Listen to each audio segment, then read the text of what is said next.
Man of straw. ఈ ఈడియంకి meaning ఏంటి అంటే, ఫస్ట్ మ్యాన్ ఆఫ్ స్ట్రా అంటే మన తెలుగులో గట్టి మనిషి అని అంటారనమాట. సో, ఇక్కడ మీరు ఇమేజ్ అబ్జర్వ్ చేయొచ్చు. సో, మ్యాన్ ఆఫ్ స్ట్రా అనే ఈడియంకి మీనింగ్ ఏంటి అంటే, ఏ వీక్ ఆర్ ఇన్‌ఎఫెక్చువల్ పర్సన్ అంటే వీక్ అంటే వీక్‌గా ఉన్న పర్సన్ లేదా ఇన్‌ఎఫెక్చువల్ పర్సన్ అంటే సమర్థత లేని ఆర్ అసమర్థమైన పర్సన్ అనమాట. నాట్ ఏ స్ట్రాంగ్ పర్సన్ అంటే ఇన్ డెసిషన్ మేకింగ్‌లో వాళ్ళు స్ట్రాంగ్‌గా ఉండరనమాట. వేరే వాళ్ళ మాటలకి ఈజీగా ఇన్‌ఫ్లూయెన్స్ అయిపోయి వాళ్ళ డెసిషన్‌ని చేంజ్ చేసుకుంటారనమాట ఈజీగా.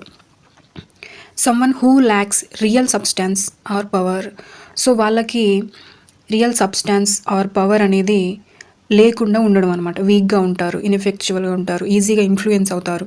సో, అలాంటి వాళ్ళ గురించి చెప్పేటప్పుడు మ్యాన్ ఆఫ్ స్ట్రా అనే ఈడియంని మనం యూజ్ చేస్తాం. సో, ఇక్కడ ఎగ్జాంపుల్ చూసుకుంటే, the new manager turned out to be a man of straw.